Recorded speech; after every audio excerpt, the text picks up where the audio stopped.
hanya 1-2 hari ini. Bukan hari ini, Pak. Katanya dipastikan malam, Pak, jam 7. Belum. Sabar lah. Masih belum fix, Pak, ya? Untuk yang tim bekerja 5 tahun kan perlu hati-hati, perlu cari orang yang benar-benar bagus, yang bebas daripada masalah-masalah. Artinya yang warna merah dari KPK itu, catatan merah itu nggak dimasuk gimana, Pak? Ya tentulah, kita harus pertimbangkan rekomendasi KPK. Kan, pengumuman kan sebagian Pak. Kalau sudah merah dari KPK. Apa? Tidak akan masuk itu kalau sudah gores merah dari KPK. Ya demi kebaikan semuanya, kebaikan pemerintah, kebaikan rakyat, kan harus menteri itu kita sudah janji harus punya yang kredibel. Pak JK ini wakil presiden yang unik ya, mendampingi 2 presiden berbeda ya, di 2 periode yang berbeda. Tapi saya ingat betul, Mas Burhan dulu deh sebelum ke Pak Basara nih.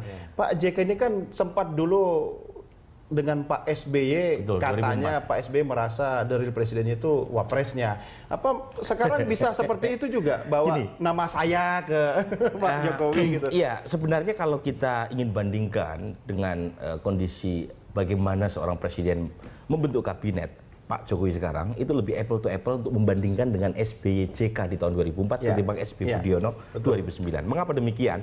Kan di tahun 2004 dengan 2014 untuk Pak Jokowi sekarang sama. Mereka waktu itu sama-sama baru pertama kali masuk ke istana negara.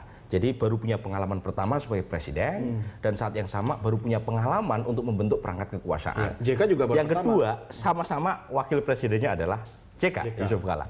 Nah, awalnya memang banyak orang yang percaya Pak JK tentu akan berbeda ketika mendampingi Jokowi dengan mendampingi SBY. Mengapa? Karena SBY dengan Jokowi jelas karakternya lain gitu ya.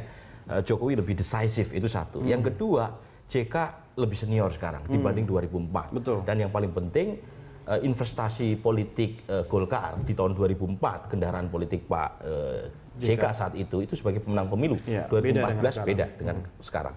Tetapi menurut saya memang harus ada satu komitmen, semacam gentleman agreement, seorang wakil presiden itu punya batas untuk tidak dilewati. Nah dalam konteks kalau ini, ngusulin aja kan nggak apa-apa tuh Mas. Ngusulin nggak apa-apa, tetapi tentu harus tahu diri ya sejauh mana usulan tersebut tidak gitu ya mengganggu tadi supremasi seorang Jokowi kalau sebagai presiden. Kalau di 2004 kan ada kekuatan politik yang mendukung Pak JK. Persis. Kalau sekarang kan mau ngotot gimana? Nah, artinya kan kembali ke presidennya juga dong. Kembali ke presidennya. Jadi tentu saja JK punya asumsi karena dia turut punya kontribusi pemenangan Jokowi. Kita tahu Indonesia bagian timur dalam Pilpres kemarin solid dan JK punya kontribusi dari sisi Islamic kredensial sehingga suara Jawa Timur NU cukup lumayan membantu kemenangan Jokowi. Tapi poin saya, betapapun kuat tekanan intimidasi dari sekeliling Jokowi, pada akhirnya yang punya hak untuk menentukan kabinet adalah Jokowi. Presiden. Jadi kalau misalnya JK ngotot, Ibu Mega misalnya juga pengen menggolkan orang-orang dari PDIP sesuai dengan partainya dan seterusnya, silahkan. Tapi siapa yang menentukan itu? Jokowi. Jadi kalau misalnya pada akhirnya orang menyalahkan pihak ketiga, nggak bisa. Jokowi lah presidennya.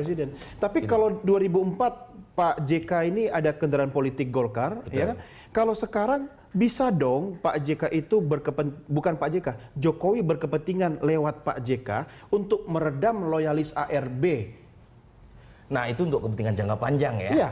Untuk kepentingan Jadi jangka wajar panjang. dong kalau Pak JK bisa bawa nama-nama gitu. Untuk kepentingan jangka panjang, Pak JK bisa menjadi semacam operator politik untuk menggait Golkar.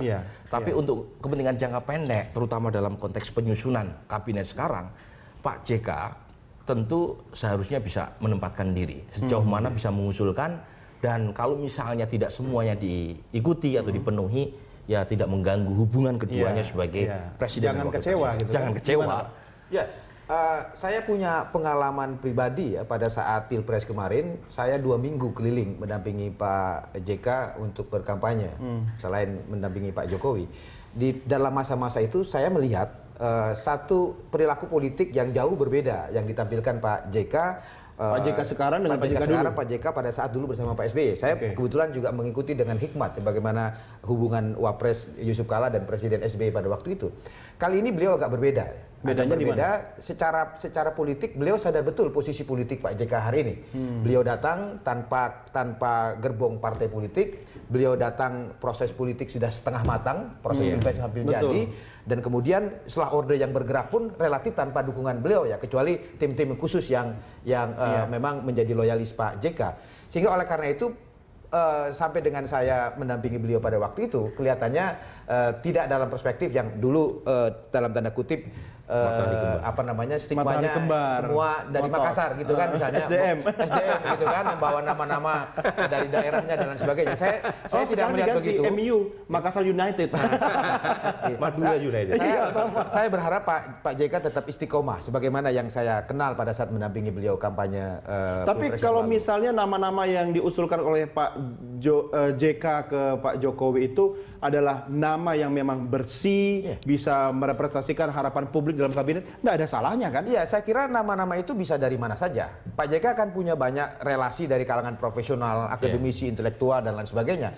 Saya kira slot yang 18 itu bisa saja Pak JK membantu Pak Jokowi untuk mencari dari kalangan profesional yang betul-betul memenuhi syarat seorang calon menteri yang dibutuhkan oleh Pak Jokowi. Why not? Begitu loh. Sepanjang niatnya adalah untuk membantu presiden di dalam rangka menjalankan pemerintahan nasional yang bersih, kredibel, dan kompeten. Gitu. Intinya begini, kalau ini tidak ditata dengan baik, ini akan bisa memunculkan satu klik atau satu faksionalisasi di dalam kabinet.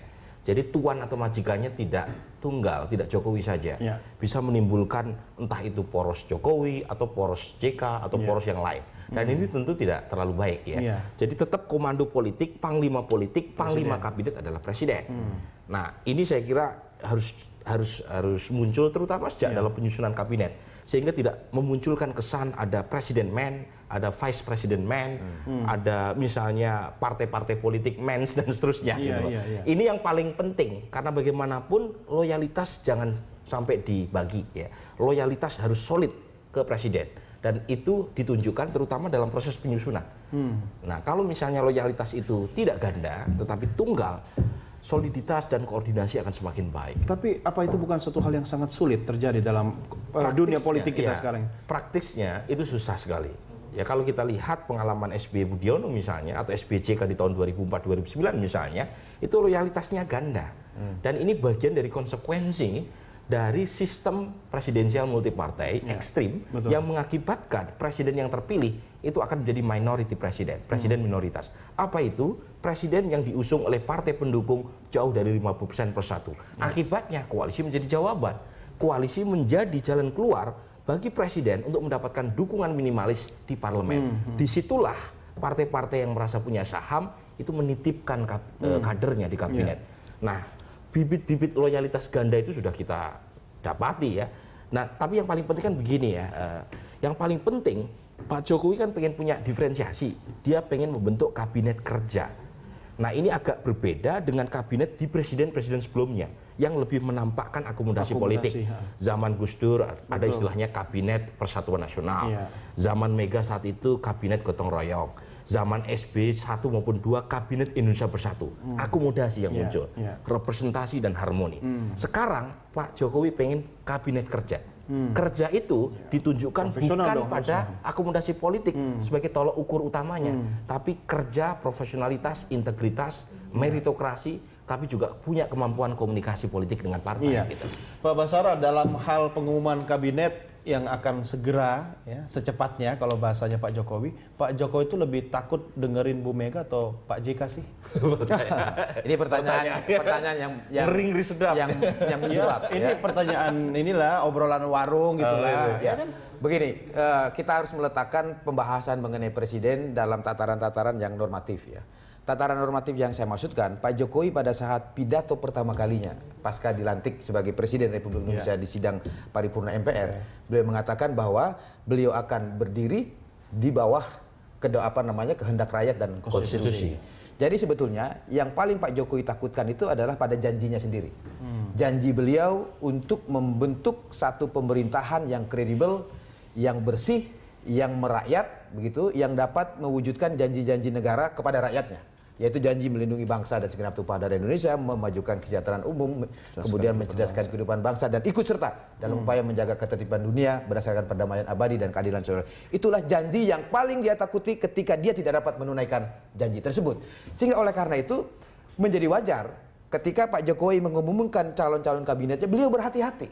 Saya kira sangat hati-hatinya beliau, yang saya tahu pada saat kemarin malam ingin diumumkan, informasi yang saya dapat, Pak Jokowi akan mengumumkan lebih dulu kabinet yang sudah firm dari kalangan profesional, sekitar 7 sampai 12 menteri. Kenapa? Karena beliau sudah janji dalam statement-statementnya mengatakan akan secepatnya dan ingin bekerja. Jadi pengumuman kabinet bisa saja 2 kali atau 3 kali seperti cara Amerika. Di Amerika Serikat itu kan presiden mengumumkan menteri-menterinya juga tidak sekaligus. Kan malah ada kesan gitu, menimbulkan kesan bahwa ini akomodasi lagi nih. Bukan ini akomodasi. Dulu yang Tadi sudah saya katakan bahwa ada fakta politik hukum di mana KPK mengeluarkan rekomendasi atas nama-nama calon menteri yang akan dilantik oleh Pak Jokowi, dan KPK mengeluarkan rekomendasi untuk sebaiknya tidak dilantik. Dan Pak Jokowi mendengarkan rekomendasi KPK itu. Sehingga oleh karena itu beliau harus menunda pengumuman yang lain dalam waktu 14 hari semuanya clear nama-nama itu. Harus dan yang saya dengar tapi sekali lagi ini adalah hak prerogatif presidennya, tergantung kapan mau diumumkan, sepanjang tidak melanggar peraturan perundang-undangan gitu. Iya, baik. Saya tidak boleh melanggar durasi. Kita break dulu ya. Kita akan kembali di segmen berikutnya. Pemirsa tetap bersama kami.